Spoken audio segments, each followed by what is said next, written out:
সরকারের হাতে বা সিটি কর্পোরেশনের হাতে এই কাজগুলো ছেড়ে দিলে এটা কিন্তু সফল হবে না। আজকের এই যে পরিচ্ছন্নতা এবং মশক নিধন কার্যক্রমের শুরু হচ্ছে, এটা কিন্তু শুধু শুরু না, শুধু কার্যক্রমের শুরু না, এটা হলো আমাদের ভিতরে একটা সচেতনতা বোধ তৈরি করা।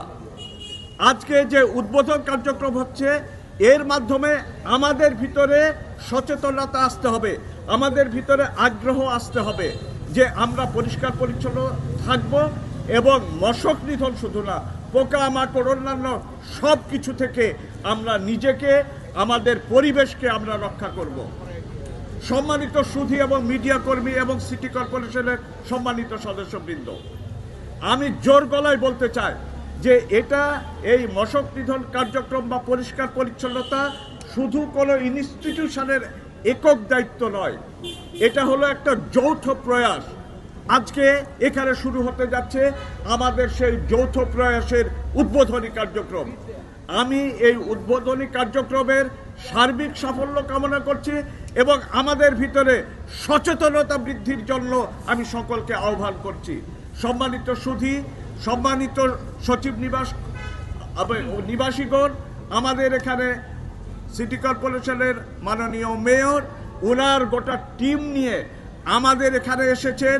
মশক নিধন কার্যক্রম সহ উনি আমাদেরকে যেভাবে সম্মানিত করেছেন, সেজন্য মাননীয় মেয়রকে আন্তরিক ধন্যবাদ এবং মোবারকবাদ জানাচ্ছি। শুভ হোক, সুন্দর হোক, সার্থক হোক আমাদের সকল কার্যক্রম। আল্লাহ হাফেজ। এটা এককভাবে এই পরিষ্কার পরিচ্ছন্নতার কাজ সিটি কর্পোরেশন না, আমাদের প্রত্যেকেরই যার যার আঙিনা সেগুলো পরিষ্কার রাখা প্রয়োজন। এবং আমরা সচিব নিবাস আমরা নিজেরাও চেষ্টা করি, আমাদের পাড়ার লোক আছে, কিন্তু শুধুমাত্র সচিব নিবাস যদি পরিষ্কার থাকে তাহলে তো হবে না। আমরা এই জন্য আমাদের ব্যানারে বলেছি যে পার্শ্ববর্তী এলাকায়, কারণ সবাইকে সচেতন হতে হবে যারা অধিবাসী আছে, এবং সরকারের হাতে বা সিটি কর্পোরেশনের হাতে এই কাজগুলো ছেড়ে দিলে এটা কিন্তু সফল হবে না।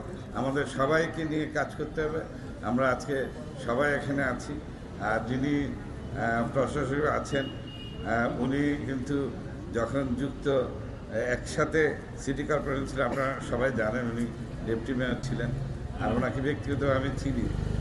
আমাদের প্রশাসক সালাম ভাই আমি ভাই বলেই ডাকি। উনি ঘুম থেকে উঠে চা খেয়ে, ওনার কিন্তু বিরাট অধিপত্য, ওনার বাড়ি, উনি একজন মুক্তিযোদ্ধা, ওনার বাড়ির সামনে প্রচুর মার্কেট, উনি এগুলা ইচ্ছা করলে এগুলোকে আরও উন্নতি অনেক পয়সা কামাতে পারতেন, কিন্তু উনি অর্থবিত্তের চেয়ে উনি জনসেবাকে বেছে নিয়েছেন। ওনার সারাটা জীবন আমি ওনাকে ব্যক্তিগত চিনি বলে আমার যারা সহকর্মী আছেন এবং আজকে যারা আছেন, এই জন্য আমি ওনার সম্পর্কে বললাম। এবং আমি কৃতজ্ঞতা জানাই সরকারকেও যে রাইট পার্সনকে রাইট প্লেসে দেওয়া হয়েছে। এবং দেখেন, আমি ওনাকে বলার সাথে সাথে আমি বললাম, সালাম ভাই, আমরা সচিব নিয়োগ হলো, আমাদের আশেপাশে এরকম অবস্থা, হসপিটাল আছে, এগুলো খুব নোংরা থাকে, এগুলো পরিষ্কার পরিচ্ছন্ন করা দরকার। উনি বলার সাথে সাথেই বলে হ্যাঁ, এবং খুব তাড়াতাড়ি সময় দিয়েছেন আমাদের। ওনার আগ্রহ আমি জানি। ওনার মতো লোক থাকলে দক্ষিণ সিটি কর্পোরেশনে মশা পালাতে বাধ্য হবে এক সময়। এখন যাই থাকুক, আমরা সবাই সহযোগিতা করব। আর আমি আবারও সিটি কর্পোরেশন সালাম ভাই সহ ওনার যে কর্মী বাহিনী আছে যারা আজকে এসছেন, তাদেরকে কৃতজ্ঞতা জানাই, তাদেরকে আজকে